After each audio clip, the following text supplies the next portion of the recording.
Hello, beautiful human. Thanks for giving us a click of your time. Miley Cyrus. She has a brand new record out right now. It deserves your ear. It's called Midnight Sky. If you haven't heard it, there's a link in the description below. Miley is going to be hanging out with us at any second. She's going to be in the Zoom room. But I beg, please comment your honest feedback. Leave it below. And like the video if you actually like it. And subscribe, because your subscription means we get to keep doing what we do. I appreciate you. Okay, I think Miley Cyrus is here. Let's do this.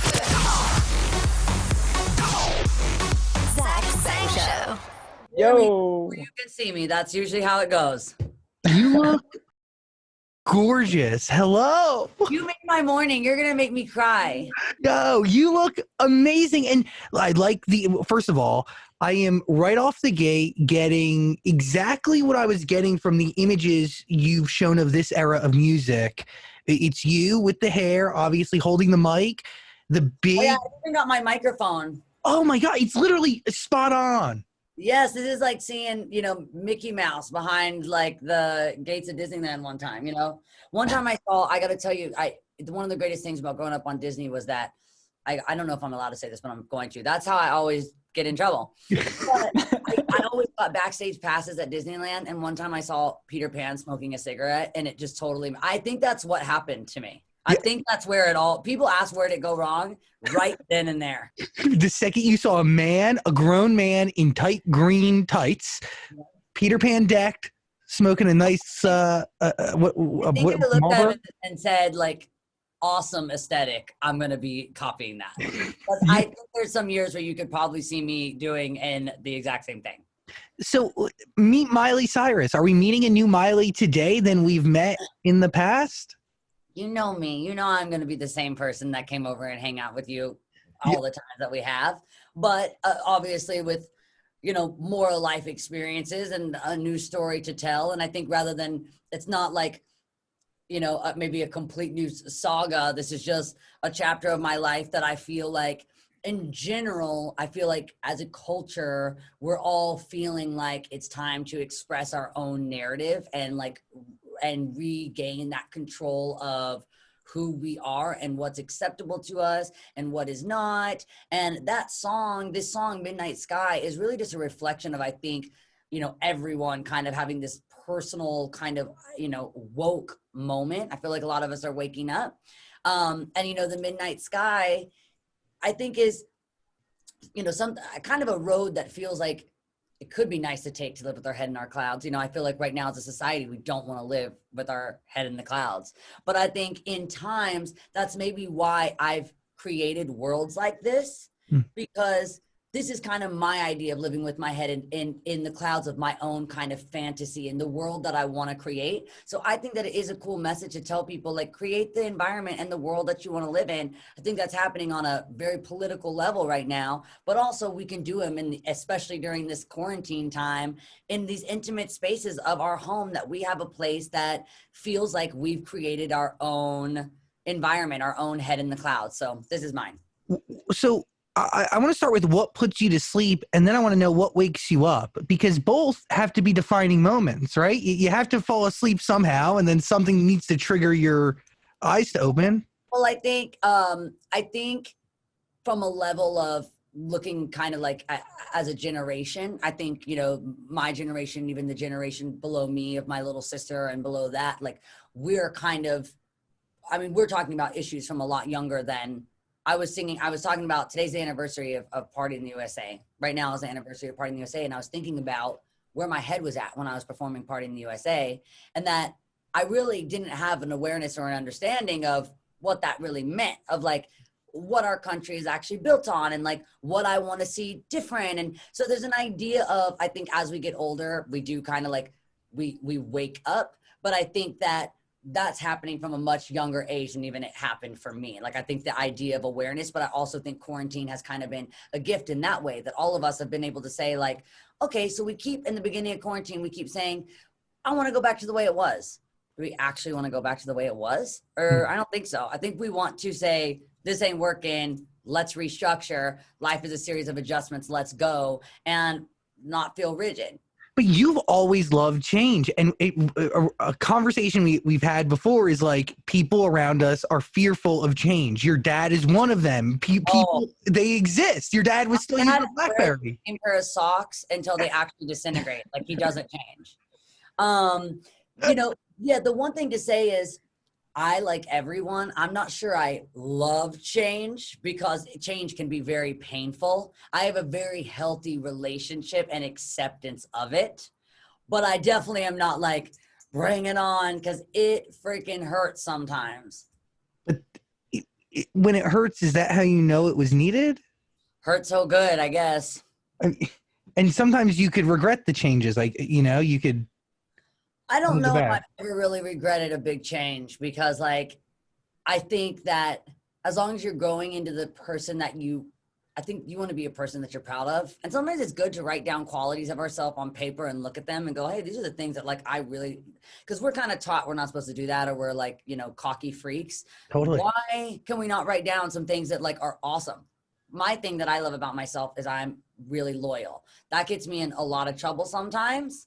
But I am like crazy loyal. So I love that about myself.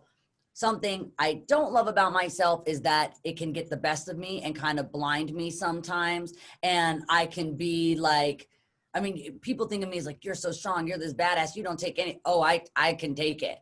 But it's out of loyalty and out of love. And honestly, if I look at those two things, even though they're kind of like opposites, I'd rather pick the loyalty than become kind of like really, really calloused and jaded and live in the shell. So I'm down to have bigger heartbreak sometimes because my heart's so open. That's okay. The loyalty really resonates with me because were you always loyal, or was loyalty only something formed once you realized what it means to have a true bond with another human being? I'm just loyal from inherently. I'm inherently loyal. My parents are extremely, extremely loyal. And that's just been totally ingrained in me. My dad is like, it's really to a fault, to like an unhealthy level, but I love it about him. I love it. Our parents sometimes don't give us, all the tools that we need to kind of like survive. Cause I was thinking that the other day, I was like, I am pretty tough, but like life is tough and love is tough. And I was actually saying this morning, I don't know if I have a big future in this, but at some point I want to do a line of realistic children's books so we can actually tell kids. I know it's a little like pessimistic, but it's not pessimistic. It's just realistic. And I think that we're setting kids up for failures when they realize that the dog doesn't actually talk to the cat. Like the dog wants to eat the cat. And we've got to let them know that. Because then you set your kids up for like, I'm going to bring the dog outside and let it talk to my cat. And now look what he's witnessed. But instead, I want a kid who's going to be like, I'm going to invent a way for my dog to talk so he can one day communicate with my cat. That's Gen Z. That's why they're taking over the entire world. I'm sure some kid is already working on this, like a collar where the dog can talk. I have a collar for my dog that I love, like punk gifts, like kind of kitsch, obviously. I have a collar that cusses my dog out when he barks because I don't really want to like zap him or anything, but you can record and there's like already presettings and it just tells my dog that he's an asshole every time he barks. And that makes me feel better. And I don't even really care about the barking anymore. It gets the job done. It does. It's like, Emu, you were so like such an asshole. And then we move on. And I deal with a lot more assholes than my dogs that do way worse than barking. Like my dog, the worst thing he does is bark. He is loyal. So we love Emu. But if you could only have collars for all the other assholes you deal with on a daily basis. Exactly. That's another line that I'm working on right now. Slow and steady. Yeah. I am an entrepreneur. Realistic children's books and collars for humans. I got to hit pause on our conversation with Miley just for a minute to tell you about Native deodorant. I'm obsessed. Native doesn't just block odor better, but it's actually made better. It's made with ingredients that you and I understand, like shea butter, coconut oil, tapioca starch. Plus, it's vegan. Lather your body up with vegan deodorant. And with 10 different scents, there's going to be a scent for everybody. Plus, they got seasonal scents too. My favorite, coconut and vanilla. When I put it on, I smell like a great day at the beach. It makes me feel confident. Also, scents like lavender and rose, cucumber and mint, citrus and herbal. There's literally a scent for everybody. And Native is risk-free, like totally risk-free. Not only is there free shipping, but if you don't like it, send it back. You get 30 days to try it out. But I promise you're going to like it. 14,000 five-star reviews exist for Native. So if you want to try it out, I'll hook you up with 20% off. Just go to nativedeo.com/Zach or use my name at checkout. Zach, I just want you to smell good. Let's get back to Miley. Miley, is the mullet an important part of this new era of Miley Cyrus? The mullet is an important part of family history. My dad actually invented a very specific mullet called the Kentucky Waterfall. And mine, my dad, I asked him if that was the kind of mullet I had. And my dad told me the name. It's something English. Mine's more of like when I cut my hair, I told my mom, make me look like Rod Stewart. That's not a joke. And I called myself Young Rod for like 3 weeks until it got a little longer. But it also does represent that kind of like 70s Cherie Curry, Joan Jett, Debbie Harry, you know, this idea that, again, I think in a lot of cultures, actually, there's a spiritual connection between your hair and removing it and allowing that to be like a shedding of a past. Yeah. And so anytime I'm evolving, I get out the scissors, you know, that's kind of like, I'm very much you know, I wear my heart on my sleeve, you know where I'm at. I'm pretty open in that way. And it's like, you can usually tell by my hair what's going on. Let's dive into this music because you mentioned some really important names, Joan Jett. I don't know if you mentioned Stevie Nicks, but you are essentially taking a torch and you're kind of relighting it and then carrying it again. Maybe it's wrong to say that it's gone out. Maybe it's been dim for a little bit because I feel like that's been a style of music that has not necessarily existed, even though we've needed it.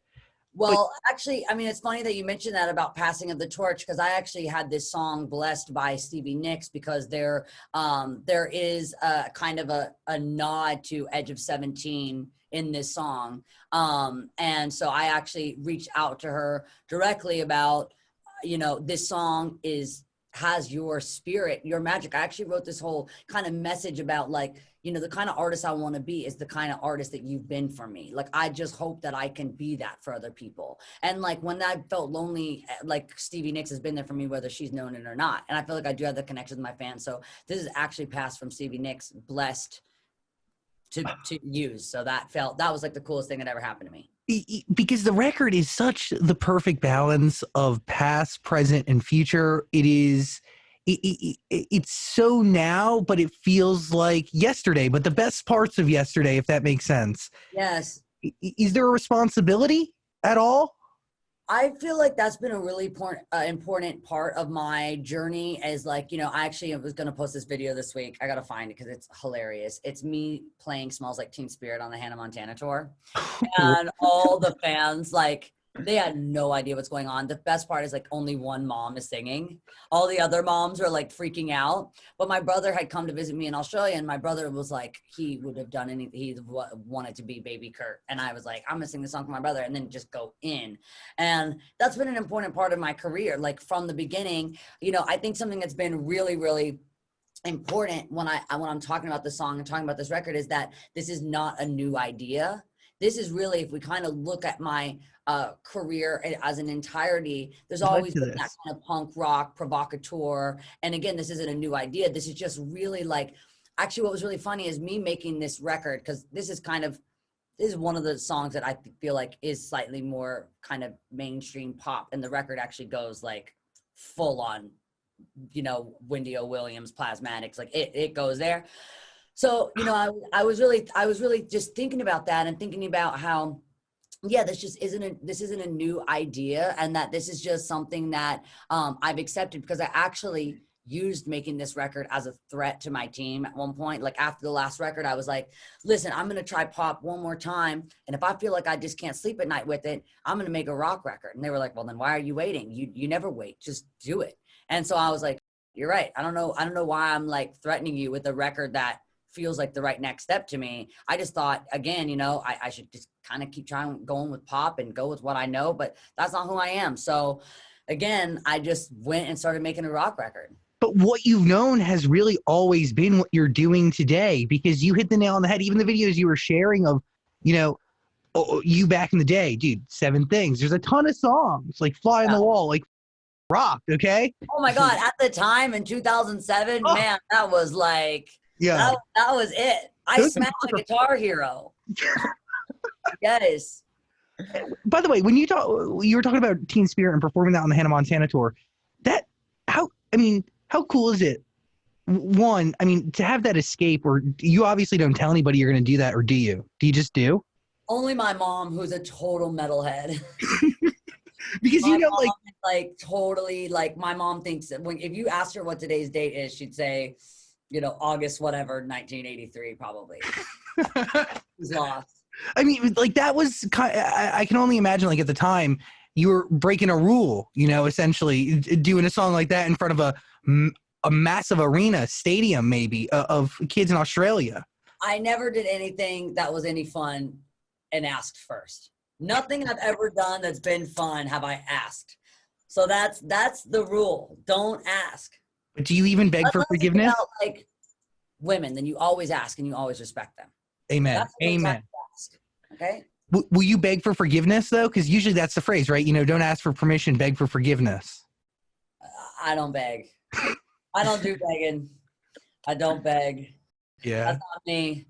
But I also know how to smooth things over. I'm smooth like that. I'm actually like not, I'm like the biggest dork ever and probably scream and have a fit. But I do think that my honesty is part of my charm. Do you have an album ready to go? I posted a photo the other day of me and Dua in the studio, and I had her come over and listen to the record, and I wrote like, oh, Dua's heard what you haven't yet. And then as soon as she left, I was like, I should tell her that I like really evolve and change really rapidly. So to not think that I played a fake record when she buys my real one, because hoping that Dua Lipa will buy my record, or listens to it in some way, because like, oh, here's this fake record, like, Pop Sabotage or something. Let me play you this thing and then like not put it out and have like something else ready to go. Which like somebody would do. I just exactly like play something really bad. So she thinks like, oh, no competition here. Exactly. And then just like come with the bangers. But I did not sabotage Dua Lipa. I just evolved so quickly that the way Midnight Sky even happened was actually me wanting to beat the record.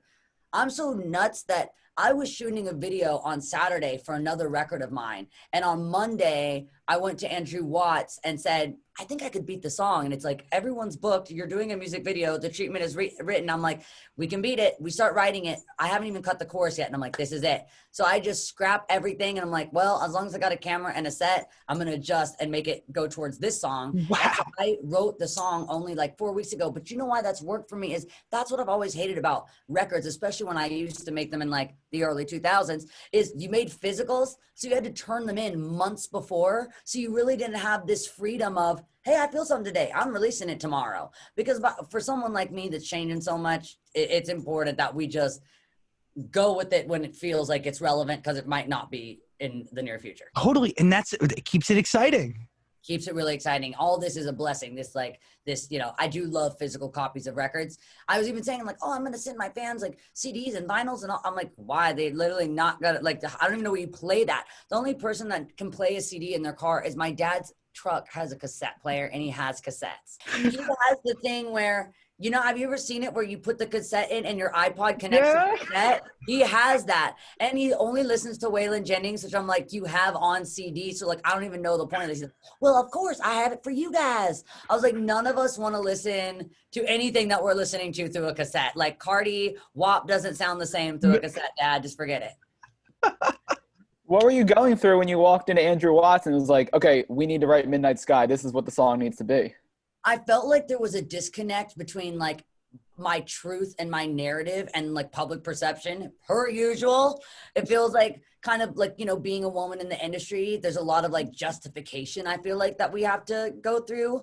And so I felt like this was kind of just for like a chronological view of like my last 2 years. I thought it was just really important that I kind of built a bridge over these waters, because like, I feel like I was kind of villainized in a way. For one thing I love is that the line forever and ever no more does not come from a place of like, failure or bitterness. It's that from a young age, we're taught to commit to, hey, this is your best friend forever. And it's like, how many of us like are actually still best friends with the person that we said was going to be our best friend forever? So we have this idea that forever, if not seen through, is a failure. And I just won't really accept that, because like there are just seasonal relationships. And I just also won't accept that like I'm a villain in a situation for evolving and growing past and through a relationship, because like I still look at any relationship that has come and gone with like, I look at it as such a gain, never a loss, just like a total experience.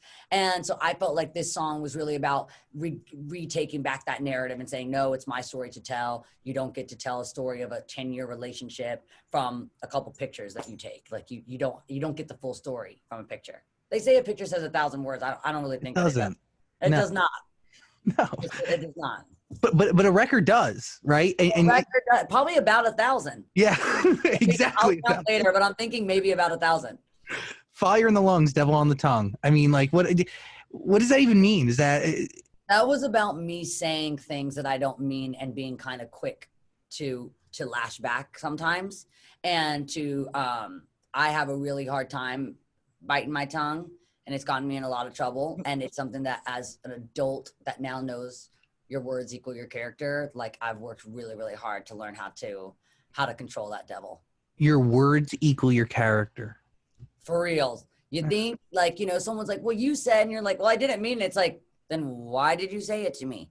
Like what you say, what you do equal who you are. And you want to make sure every day, I think, again, like that journal of writing down what you like about yourself and what you don't. And when I write down, like, I don't like that I say things that I don't mean to hurt people sometimes. That is a character. That's a quality of character that I do not want attached to my being. So I work on it. Like, I don't go, well, that's just how I am. No, we got to stop with this is just how I am. This is just how I was raised. No. Proper change and evolution is possible. 100%, but it's just painful. So get ready. Speaking of change, are you still not smoking? Because, the prior Miley was a partier, smoker, drinker, and I know you said not really My happy. mom, for all the weed that I don't smoke, my mom has managed to take over the Kush throne. I do not smoke right now. I'm also not really looking to be like a face of sobriety or someone that, again, like, obviously I'm such an activist. And one thing about biting the devil on my tongue, I feel like my opinions, a lot of the times I've stated as fact, which is a mistake. So I think for me personally, being sober has been just where I've been able to get my job done. And I really needed some clarity. I had some trauma over the past 2 years, and I really needed to deal with it from like a super sane, sober space. And again, like, forever and ever, no more is my new thing. It's like, I'm not committing to, this is how I'm going to live my life forever. But for right now, that feels good. And if it follows through into a longer period of time than expected, that sounds good too. Miley Cyrus, you gave me goosebumps. I have a deep, deep appreciation for you and for the art you put out here into the I have a world. deep appreciation for your shirt. Love, all dogs. All Love dogs. it. And by the way, you have a smash record. So, yeah. I mean, you're kind of in control of that, so loop it. Yeah. Miley, can I ask you one dumb gossipy question? And you can just say it off if you need to. I saw the fans were very excited that you followed Nick Jonas on Instagram. I've been following Nick Jonas on Instagram, and have you ever gone and looked and seen that all of a sudden, like, that you've been unfollowed or you've unfollowed someone and like didn't mean to? Has this ever happened to you or no? Yes. My thing unfollows people sometimes. Yeah. People hit me up and say, why did you unfollow me? And I didn't unfollow them. I think like a little saboteur like goes into my phone and like unfollows and follows people for drama. So I've been following Nick since the throwbacks on my Instagram like a year ago. And I had a very epic photo of me coming out of an airport in an awesome now vintage Jonas Brothers tee. And we've been following each other since then. So, yeah. I'm going to get one of those collars for you. People callers coming your way. Don't threaten anyone with a good time, but yeah. Love and appreciate you, Miley Cyrus. You guys too. Thank you so much. Peace. Bye. Bye. Hey, beautiful human. Thanks for watching our full interview, but I get it. Like, a full interview is a lot. So we got a clips channel. We don't expect you to watch the full thing anymore, so we just gave you the highlights. Please subscribe and notifications and all that stuff. Okay, cool. I love you.